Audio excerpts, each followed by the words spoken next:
जो भी पेपर हुआ है तो उसी पे डिस्कस करेंगे। तो ये देखिए, पहले ये वन लाइनर क्वेश्चन है जो लिखित में आने थे, इनके बारे में बात हो रही है। देखिए जो पहला क्वेश्चन है केवीएस का पेपर है, ठीक है, केवीएस का ये पेपर है। पहला जो क्वेश्चन है, हाथी दांत की कुछ मुद्राएं कहाँ से प्राप्त है। तो हाथी दांत की जो कुछ मुद्राएं हैं वो कहाँ से प्राप्त है, तो इसमें जो सही होगा वो हड़प्पा कालीन क्या है। एक सेकंड जरा।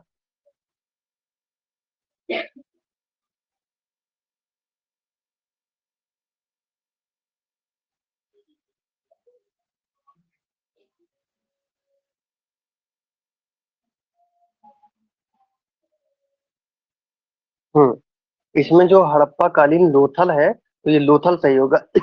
लोथल सही होगा।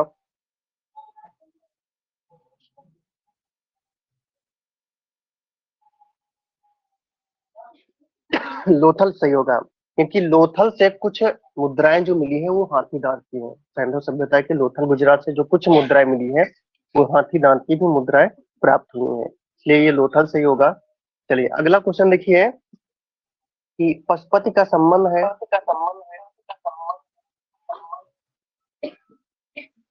तो पशुपति का संबंध है तो हड़प्पा कालीन मोहनजोदड़ो से प्राप्त मोहरों से, वहां से जो मोहरें प्राप्त हुई है मोहनजोदड़ो से पशुपति वाली है, ठीक है, एक श्रृंगी बुल है, ठीक है।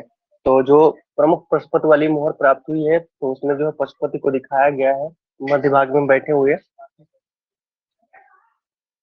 तो पशुपति का संबंध मोहनजोदड़ो से प्राप्त मोहरों से है। फिर अगला देखिए क्वेश्चन, नर्तकी के गले में किसका बना हुआ हार है। नर्तकी के गले में जो हार है वो 3 कौड़ियों या अगेट पत्थर का है। अभी देखो आयोग इसका क्या सही कराते हैं। फिलहाल जो चीज है आपके सामने आई है उसके बारे में बात करते हैं। तो 3 कौड़ियों या अगेट पत्थर, क्योंकि यहाँ पर कोई ऑप्शन नहीं है आपके पास, जो आपको पता हो रहा है होता है उसको आप लिख सकते हो। इसमें या करके 2 ऑप्शन अगर आपको पता है तो 2 ऑप्शन भी लिख सकते हो। तो 3 कौड़ियों या अगेट पत्थर का है।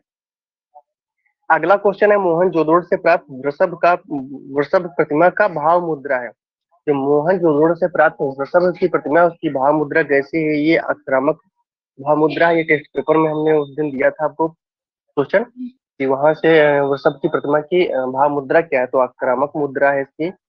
अगला क्वेश्चन देखिए, सिंधु नदी के किस दिशा में हड़प्पा नगर बसा था। तो सिंधु नदी नदी के उत्तर दिशा में हड़प्पा नगर स्थित है। उत्तर दिशा में हड़प्पा नगर स्थित है और दक्षिणी दिशा में मोहनजोदड़ो स्थित है। अगला देखिए क्वेश्चन की मोहनजोदड़ो नगर किस नदी के दिशा में स्थित है। तो मोहनजोदड़ो नगर सिंधु नदी नदी के दक्षिण दिशा में स्थित है। फिर अगला देखिए, बौद्ध धर्म आने से पूर्व और बाद में भी किसका पूजा सर्वाधिक लोकप्रिय रहा था। यानी बौद्ध धर्म आने से पहले और आने से बाद में भी ऐसे कौन से लोग थे या किनकी पूजा जो है काफी लोकप्रिय रही थी। तो बौद्ध धर्म आने से पूर्व और बाद में यह छेछड़ियों की पूजा सर्वाधिक लोकप्रिय रही है। फिर अगला क्वेश्चन है, वह स्तंभ जिसका निर्माण एक से ज्यादा पत्थरों के टुकड़ों को जोड़कर बनाया जाता है उसे क्या कहते हैं। देखिए जो आप पढ़ते हो एक ही पत्थर को तराश कर बनाया जाए उसको एकास्मक कहते हैं। और इस क्वेश्चन में क्या पूछा जा रहा है कि वह स्तंभ जिसका निर्माण एक से ज्यादा पत्थरों के टुकड़ों को जोड़ करके बनाया जाता है उसे क्या कहते हैं।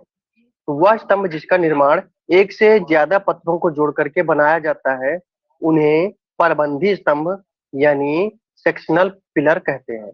परबंधी स्तंभ सेक्शनल पिलर कहते हैं। अगर यहाँ पर क्वेश्चन होता कि वह स्तंभ जिसका निर्माण एक ही पत्थर को तराश करके किया जाता है तो उसे एकास्मक शैली कहते हैं। यहाँ जो स्तंभ है उसमें एक से ज्यादा पत्थरों को जोड़ करके बात हो रही है तो वो परबंधी स्तंभ हो जाएगा, सेक्शनल पिलर कह सकते हो इसको। अगला देखिए क्वेश्चन कि पांडुलिपि का मुख्य पृष्ठ का नाम लिखिए। जो पांडुलिपि का मुख्य पृष्ठ होता है, मुख्य पृष्ठ वही मुख्य पृष्ठ, उसका नाम लिखिए। तो उसका नाम क्या होता है, तो पांडुलिपि का जो मुख्य पृष्ठ है उसे आवरण आवरण पृष्ठ या मुख्य पृष्ठ या शीर्षक पृष्ठ भी कहते हैं। तीनों बातें एक ही बात है, तीनों का मतलब एक ही है, तो तीनों इंक्लूड कर दिया है यहाँ पर। फिर अगला देखिए, मध्यकाल में छोटे आकार के चित्र को क्या कहते हैं। तो मध्यकालीन जो छोटे आकार के चित्र हैं उन्हें लघु चित्र यानी मिनिएचर पेंटिंग कहते हैं। अगला क्वेश्चन है, कल्पसूत्र किस धर्म का सर्वाधिक लोकप्रिय चित्र ग्रंथ है। तो कल्पसूत्र जैन धर्म का सर्वाधिक लोकप्रिय ग्रंथ है। फिर अगला देखिए, कल्पसूत्र में किनका चित्रण यानी किनका चित्र विवरण है। तो कल्पसूत्र में जैन तीर्थंकरों के जीवन व उनकी शिक्षा का विशेष अंकन मिलता है। जो कल्पसूत्र है तो इनमें जो जैन धर्म से संबंधित अनुयायी लोग हैं, या जैन तीर्थंकर, अनुयायी नहीं सॉरी, जैन तीर्थंकर है, तो उनकी शिक्षा और उनके जीवन के बारे में या उनके जीवन की गतिविधियों के बारे में चित्रण किया गया है। फिर अगला देखिए क्वेश्चन, मूर्ति श्रम का विजय में कुल कितने पुरुष आकृतियां दिखाया गया है। तो मूर्ति श्रम का विजय में कुल 4 पुरुष आकृतियों को दिखाया गया है। रामकिंकर बैज की नहीं, श्रम की जीत, डीपी राय चौधरी की मूर्ति जो है उसके बारे में बात हो रही है। अगला देखिए क्वेश्चन, मूर्ति संथाल परिवार कहाँ स्थापित है। तो मूर्ति संथाल परिवार मूर्ति शांति निकेतन के प्रांगण में स्थापित है। खुले वातावरण में वहां पर स्थापित है, तो प्रांगण में स्थापित है। अगला देखिए, पीवी जानकीराम द्वारा निर्मित गणेश की प्रतिमा वर्तमान में कहाँ रखा हुआ है। तो गणेश प्रतिमा वर्तमान में नगमा में रखी हुई है, यानी नेशनल गैलरी मॉडर्न आर्ट उसमें रखी है। शंखो चौधरी कहाँ के मूर्तिकार है। तो शंखो चौधरी बिहार राज्य के परगना जिले के अंतर्गत देवगढ़ स्थान पर जन्म हुआ था इनका, या बिहार राज्य के परगना जिले के अंतर्गत देवगढ़ स्थान के जन्म मूर्तिकार हैं, ऐसे भी कह सकते हो। अगला देखिए क्वेश्चन, बंगाल का कौन सा चित्रकार अपने चित्रों में घन आकारों का प्रयोग किए। तो बंगाल में जन्मे जीएन टैगोर अपने चित्रों में घन आकारों का प्रयोग करने के लिए जाने जाते हैं।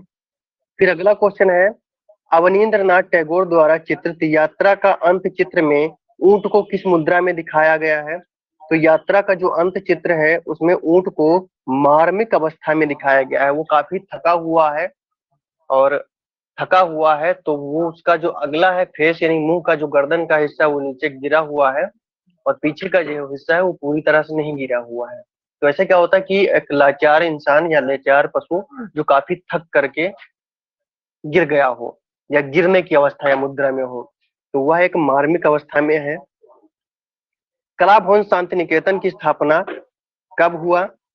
तो कला भवन शांति निकेतन की स्थापना 1919 में हुई थी। यहाँ पर कला भवन शांति निकेतन पूछ रहा है, पहले जो शांति निकेतन है वो 1860 वो नहीं पूछ रहा है। कला भवन शांति निकेतन की स्थापना 1919 में हुई। ये भी कह सकते हो, इसके आगे भी पॉइंट पढ़ा सकते हो आप लोग, जैसे कि कला भवन शांति निकेतन की स्थापना 1919 में हुई, इसके पश्चात 1921 में इसका नाम बदल करके विश्व भारती विश्वविद्यालय के नाम से परिवर्तित कर दिया गया। तो ये भी कह सकते हो, यानी स्थापना की डेट अगर दोनों में से कोई 21 वाली सही करे तो आप दोनों मेंशन कर दोगे, तो जो भी वो सही करेगा आयोग कोई सही कर देगा। आप दोनों लिख के आए तो दोनों लिख सकते हो इस तरीके से। फिर अगला देखिए, अपने चित्रों में कविता में डूडल का प्रयोग किए उस चित्रकार का नाम बताइए। जो अपने चित्रों में कविता में डूडल का प्रयोग करने के लिए वो जाने जाते हैं, आर्यन टैगोर जाने जाते हैं। आर्यन टैगोर प्रसिद्ध है, रविन्द्रनाथ टैगोर। अगला देखिए, पोथी चित्र पांडुलिपि के पृष्ठों को एक साथ जोड़ने के लिए ऊपर नीचे किस तरह की लकड़ी लगाई जाती है। तो पोथी चित्र पांडुलिपि के पृष्ठों को एक साथ जोड़ने के लिए पटलिस नामक लकड़ी का हाँ पटलिस नामक लकड़ी का आवरण का प्रयोग किया जाता है। एक पटलिस नामक लकड़ी आती है तो उसके आवरण का प्रयोग किया जाता है पोथी चित्रों को, पोथी यानी पांडुलिपि के पृष्ठों को जोड़ने के लिए। तो पोथी पांडुलिपि होती है, उसका आवरण जो होता है आगे का और पीछे का जो पेज होता है, मुख्य पेज आगे का और पीछे का, उसको पटलिस कहते हैं, यानी पटलिस नामक लकड़ी को लगाया जाता है। ये जैसे कि एक टाट का बोरा होता है, इस टाइप में काफी नरम होता है, इसको काफी जितना भी मोड़ो वो टूटता नहीं, खराब नहीं होता है। तो इसको इसलिए लगाया जाता है क्योंकि उसको जितनी बार आप खोलो तो ये खराब ना हो, तो लकड़ियों को एक ही में संयोजित करे रखाता है। तो पटलिस नामक लकड़ी के आवरण का प्रयोग किया जाता है। जी बताइए। सर किसी विशेष लकड़ी का प्रयोग होता है या फिर पटलिस लिखा तो है, बता रहा हूँ। सर पटलिस इसका नाम ही है। हाँ पटलिस नामक लकड़ी का आवरण का प्रयोग किया। सीधे पटलिस कर दोगे कि पटलिस का प्रयोग किया जाता है तो ठीक है, तब भी सही है। अगला क्वेश्चन देखिए, बौद्ध कला, एक सेकंड जरा इसको हटा देते हैं, लाइन है यहाँ पे। हाँ, बौद्ध कला का अंतिम प्रमुख काल कौन सा है।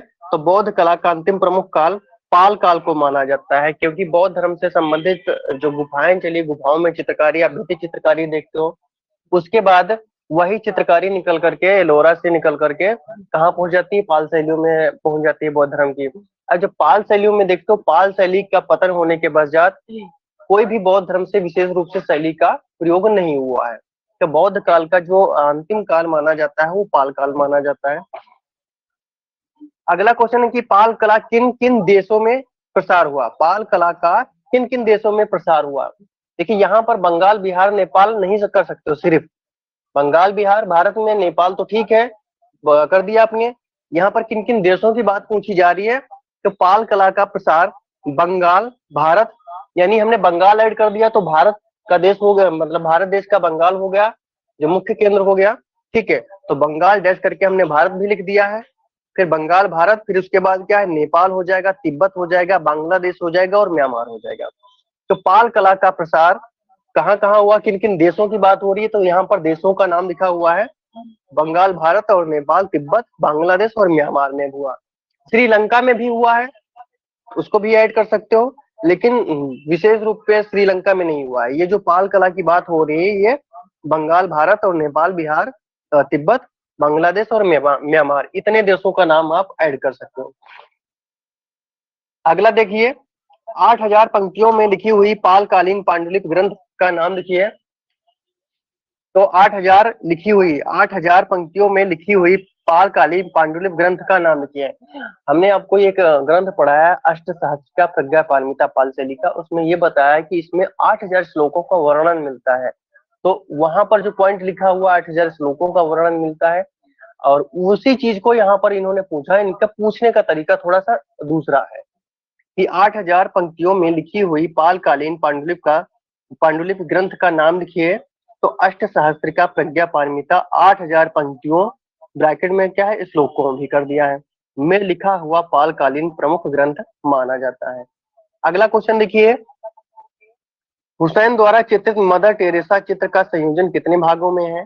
तो मदर टेरेसा चित्र का संयोजन यानी विभाजन 3 भागों में बांटा गया है। फिर अगला देखिए, मदर टेरेसा चित्र में मदर टेरेसा की गोद में किसको लेटा हुआ दिखाया गया है। तो मदर टेरेसा चित्र में मदर टेरेसा की गोद में एक बीमार असहाय युवक को लेटा दिखाया गया है। देखिए यहाँ पर युवक लिखा है मैंने, तो एनसीईआरटी वगैरह आप जो पढ़ते हो, कुछ बुकों को पढ़ते हो, तो उसमें युवक को लिखा मिलता है, लेकिन जो लेटा हुआ है वो एक बच्चा लेटा हुआ है, पीले रंग के उसमें रंग में चित्रित एक बच्चा लेटा हुआ है, ठीक है। तो वही बात है, चाहे युवक कर दो चाहे बच्चा कर दो, अब देखो क्या सही होता है।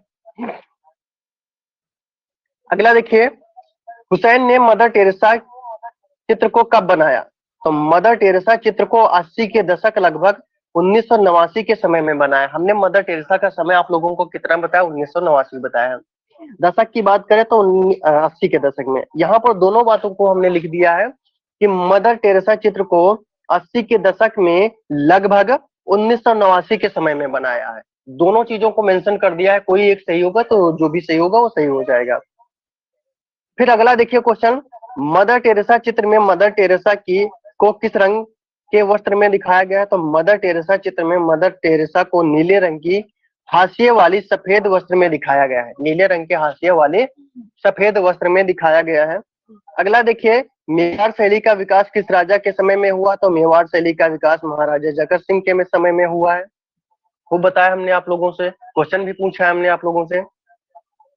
अगला देखिए, मेवाड़ शैली में रागमाला को किस चित्रकार ने चित्रित किया। यहाँ पर मेवाड़ शैली की रागमाला की बात हो रही है, तो मेवाड़ शैली में रागमाला को साहबदी ने चित्रित किया था।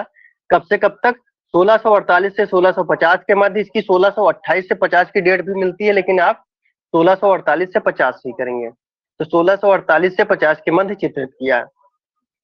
फिर अगला है, मेवाड़ शैली को सामान्यतः किस वर्ष की मानी जाती है। तो मेवाड़ शैली को सामान्यतः 17वीं सदी ईस्वी का माना जाता है।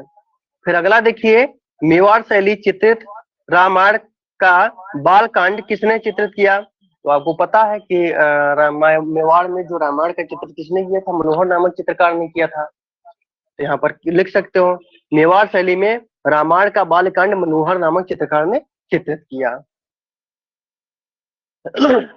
अगला देखिए क्वेश्चन, रागिनी पथमासिका शीर्षक का चित्र कहाँ संग्रहित है?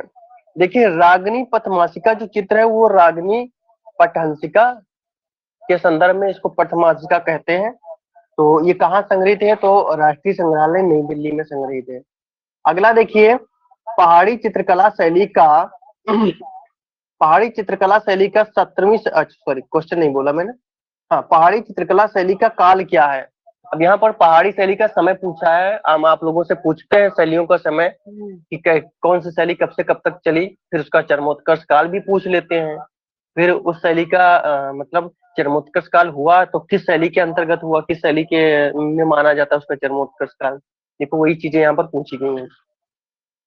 पहाड़ी चित्रकला शैली का काल क्या है? तो पहाड़ी चित्रकला शैली का काल 17वीं सदी से 19वीं सदी ईस्वी तक माना जाता है। अगला देखिए क्वेश्चन, पहाड़ी शैली का पहला केंद्र किसको माना जाता है? खूब हमने क्वेश्चन पूछा है टेस्ट पेपर में आपसे ये, और ऐसे भी पूछा है ओरल में कि पहाड़ी शैली का पहला केंद्र बसोहली शैली को माना जाता है। रस मंजरी यानी राज मंजरी लिखा हुआ है वो रस मंजरी है। तो रस मंजरी के लेखक कौन है? रस मंजरी के लेखक भानुदत्त है। अगला देखिए, प्रदक्षिणा का अर्थ होता है। तो प्रदक्षिणा का अर्थ क्या होता है? किसी की लैंग्वेज में कुछ होगा, किसी की लैंग्वेज में कुछ होगा। देखिए हमारी लैंग्वेज में क्या है, थोड़ा सा डिफरेंट है। देखिए, किसी भी मंदिर या स्तूप कहाँ प्रदक्षिणा पथ होता है और किस मतलब स्थापत्य में यानी किस जगह में प्रदक्षिणा पथ होता है और कहाँ प्रदक्षिणा किया जाता है। तो हमने पहले उसको मेंशन किया है कि किसी भी मंदिर या स्तूप की परिक्रमा करना प्रदक्षिणा कहलाता है। देखिए प्रदक्षिणा को पूछ रहा है कि प्रदक्षिणा क्या है, यानी प्रदक्षिणा का अर्थ क्या है। प्रदक्षिणा पथ को नहीं पूछ रहा है। तो प्रदक्षिणा क्या है? तो किसी भी मंदिर या स्तूप की परिक्रमा करना प्रदक्षिणा कहलाता है। अगला देखिए, भित्ति चित्रकला किसे कहते हैं? किसी स्थायी सतह जैसे दीवार, गुफा या चट्टान सतह पर चित्रण भित्ति चित्रकला कहलाता है। भित्ति चित्रकला किसे कहते हैं? तो किसी भी स्थायी सतह। अब जैसे कि उदाहरण में हमने क्या बताया, दीवार लिख दिया है, गुफा लिख दिया है या चट्टान सतह पर चित्रण किया हुआ भित्ति चित्रकला कहलाता है। अगला देखिए क्वेश्चन, एक निश्चित आकार का एक पैनल को कहते हैं। निश्चित आकार के एक पैनल को क्या कहते हैं पूछ रहा है क्वेश्चन में। तो एक निश्चित आकार के पैनल को फलक या पैनल ही कहते हैं। एक निश्चित आकार के पैनल को फलक कह सकते हो या पैनल कह सकते हो। तो फलक या पैनल कहते हैं। अगला क्वेश्चन देखिए, वह स्थान जहां पर बौद्ध भिक्षु रहते हैं, वह स्थान जहां बौद्ध भिक्षु रहते हैं वह बिहार या संघाराम कहलाता है। अजंता में पढ़ाया गया है आप लोगों को दो प्रकार की गुफाएं, चैत्य और बिहार। बिहार क्या होती है और चैत्य क्या होती है। तो बिहार को क्या कहा जाता है, संघाराम कहा जाता है, क्या तात्पर्य था ये भी बताया गया है आप लोगों को। चलिए अब ऑप्शनल क्वेश्चन पे आ जाते हैं। देखिए, मोहम्मद अब्दुल रहमान चुगताई ने चित्रित किया। ग्लूमी राधिका पढ़ाया गया आपको, वास माध्यम में नगमा में संग्रहित है। यहाँ पर सिर्फ राधिका लिखा हुआ, वो एक ही बात है, राधिका चित्र है इनका। ठीक, फिर अगला देखिए, समुद्र का गर्व मर्दन करते हुए राम, यानी हमने आपको बताया समुद्र का मान भंग करते हुए राम, राजा रवि वर्मा का जो चित्र है। तो करते हुए राम शीर्षक चित्र का माध्यम किसका क्या है? तो तैल माध्यम में है। और मैसूर संग्रहालय कर्नाटक में संग्रहित ये राजा रवि वर्मा का चित्र है। किस वाद्य या किस शैली में चित्रित है? तो ये अति यथार्थवादी पद्धति या शैली में चित्रित है चित्र। अगला देखिए, चित्र पार्थ सारथी के चित्रकार हैं। तो 1912 में ये चित्र बना है, नगमा में संग्रहित है और वास एंड टेम्परा में है। ये चित्र का है, नंदलाल बोस का है। अगला देखिए, इनमें से कौन ग्रामीण विचारधारा को लोक शैली में चित्रित किया? यामिनी राय ने ग्रामीण विचारधारा को लोक शैली में चित्रित किया, जैसे कि पट बंगाल शैली, बंगाल पट हुआ कालीघाट शैली से संबंधित प्रेरित होकर के। फिर अगला देखिए, ज्योति भट्ट का विधा क्या है? यानी ज्योति भट्ट जो है वो किस विधा में कार्य करने के लिए जाने जाते हैं? तो ज्योति भट्ट का विधा क्या है? तो ज्योति भट्ट का विधा है छापा कला। ये छापा कला में कार्य करने के लिए जाने जाते हैं। 1934 में जन्म, भावनगर गुजरात में। शिक्षा इनकी कहाँ हुई है? एमएसयू बड़ौदा से हुई थी। अगला देखिए, धनराज भगत एक थे। तो धनराज भगत क्या थे? ये मूर्तिकार हैं। धनराज भगत क्या है? मूर्तिकार हैं। कब जन्म हुआ था? 1917 लाहौर पाकिस्तान में जन्म हुआ था। शिक्षा लाहौर पाकिस्तान में हुई थी और शिक्षक ये दिल्ली कला विद्यालय में रहे थे। फिर अगला क्वेश्चन देखिए, ज्योति भट्ट द्वारा निर्मित छापा चित्र देवी शीर्षक का निर्माण काल है। यह देवी शीर्षक 1970 में बना है, ये इचिंग माध्यम में।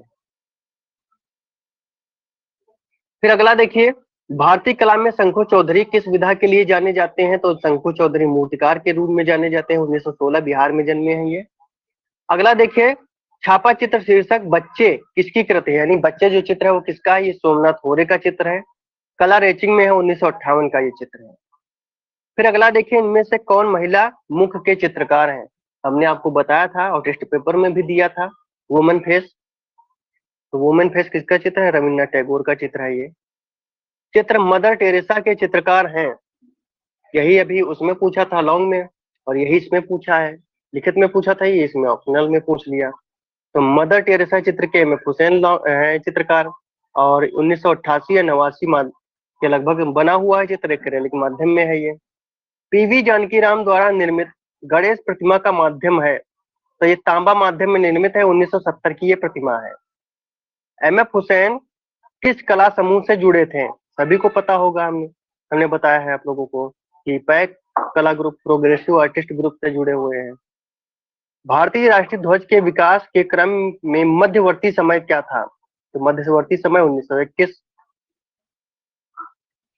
हरिपुरा पोस्टर का नाम किस चित्रकार से जुड़ा हुआ है?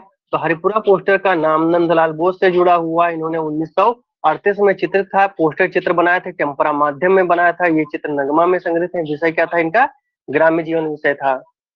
अगला क्वेश्चन देखिए, इनमें से कौन घनवादी भारतीय चित्रकार थे? गगनेन्द्रनाथ टैगोर घनवादी भारतीय, प्रथम घनवादी भारतीय चित्रकार माने जाते हैं। 1921 में इन्होंने घनवादी पद्धति में चित्रों का बनाना प्रारंभ किया था, और 1922 में इन्हें स्टेला कैम्ब्रिज ने घनवादी कलाकार कहकर संबोधित किया था। अगला देखिए क्वेश्चन, चित्र जर्नीज एंड यानी यात्रा का अंत में किस समय के वातावरण को दर्शाया गया? ये संध्या काल के वातावरण को दर्शाया गया है इसमें। फिर अगला क्वेश्चन देखिए, राष्ट्रवादी और आधुनिक कला के पिता कहे जाते हैं। ठीक है, देखिए आधुनिक कला के पिता की बात की जाए तो यहाँ पर एक ही ऑप्शन सही हो जाएगा। ठीक है, अवनीन्द्रनाथ टैगोर। इसके साथ में क्या दिया हुआ है? राष्ट्रवादी दिया हुआ है। तो इन्होंने भारतीय प्राचीन परंपरागत यानी कला शैलियों को लेकर के चित्रण किया था, तो उसको क्या कहा जाता है?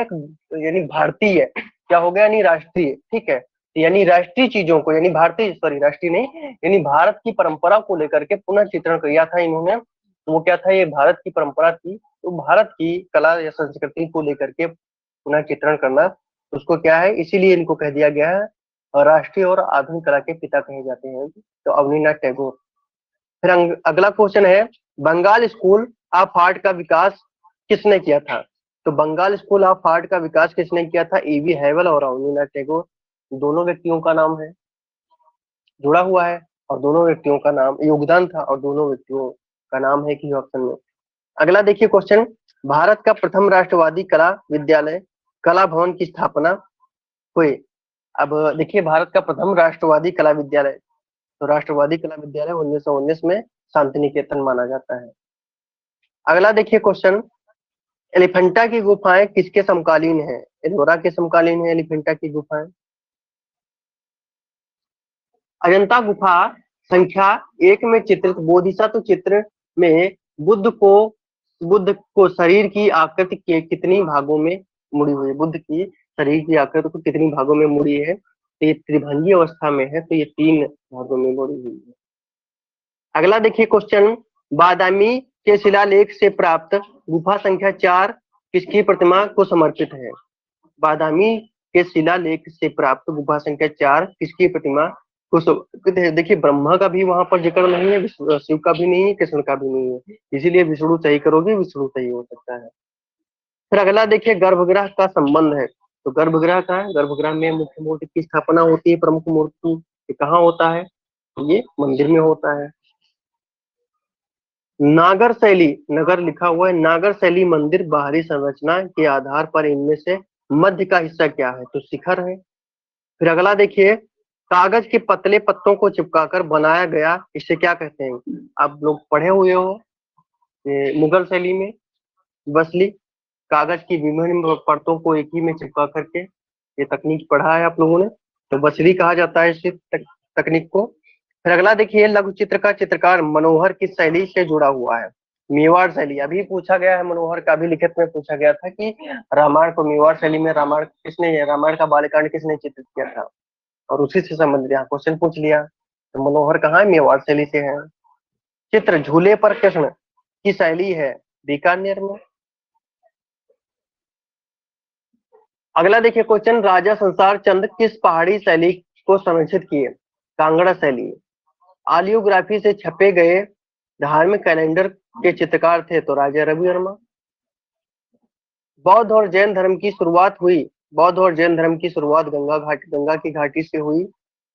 मौर्यकालीन रामपुरवा स्तंभ के शीर्ष पर किस जानवर की प्रतिमा है? तो वृषभ की प्रतिमा है।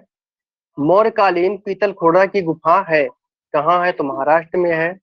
मौर्यकालीन यक्षे चावड़ धारणी प्रतिमा निर्मित है किस माध्यम में है? लाल बलुआ पत्थर में है। स्तूप के किस हिस्सा में बुद्ध के जीवन की घटनाओं को अंकित किया जाता है? तो जो तोरण द्वार है उनमें बुद्ध की जीवन की घटनाओं को अंकित किया जाता है, यानी चित्रित किया जाता है। अगला देखिए, सिंधु घाटी के चाक पर निर्मित बर्तन की मिट्टी होती थी, तो ये बलुई मिट्टी होती थी। घुंडीदार पात्र का संबंध कहाँ से है? सिंधु सभ्यता से है।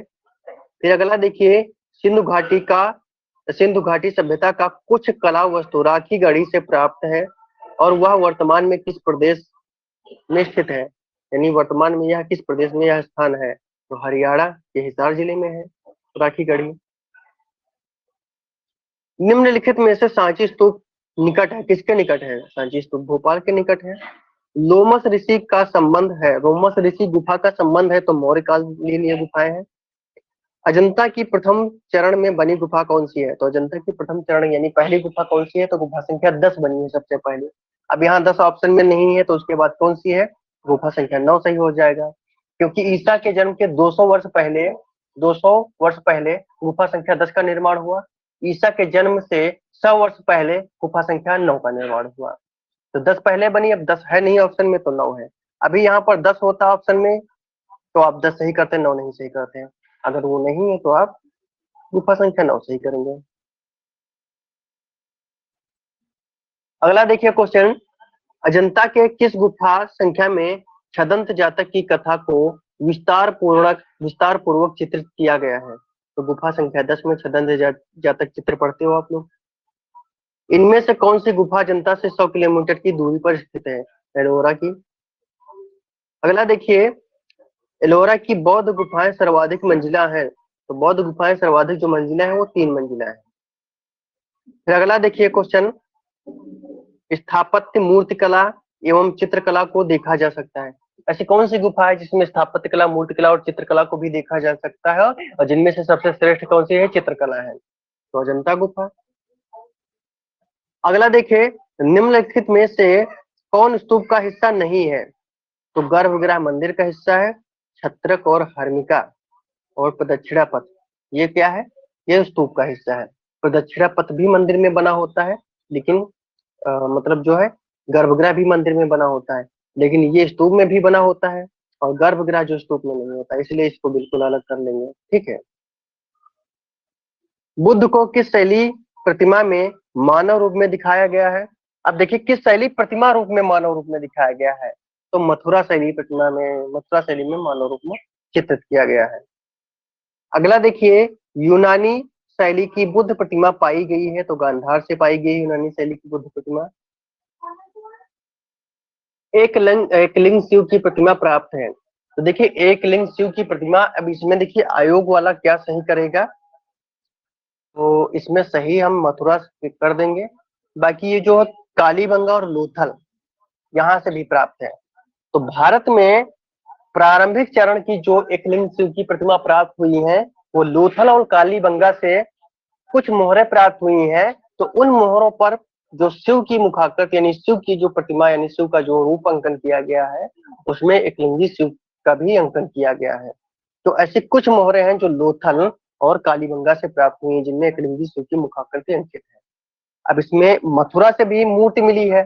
अब यहाँ पर मोहरों में, लोथल और कालीबंगा में मोहरों पर जो है एक लिंगी शिव की मुखाकृत बनी हुई है, और यहाँ पर स्वतंत्र रूप में मथुरा से प्राप्त है, एक लिंग की सूची में खाते तो स्वतंत्र रूप में मूर्ति प्राप्त है, इसलिए हमने इसको सही किया है मथुरा। बाकी आयोग वाला क्या सही करता है वही जाने। अजंता की कौन सी गुफा सबसे बड़ी और सबसे ज्यादा प्रतिमाएं उकेरी गई है? तो गुफा संख्या 26।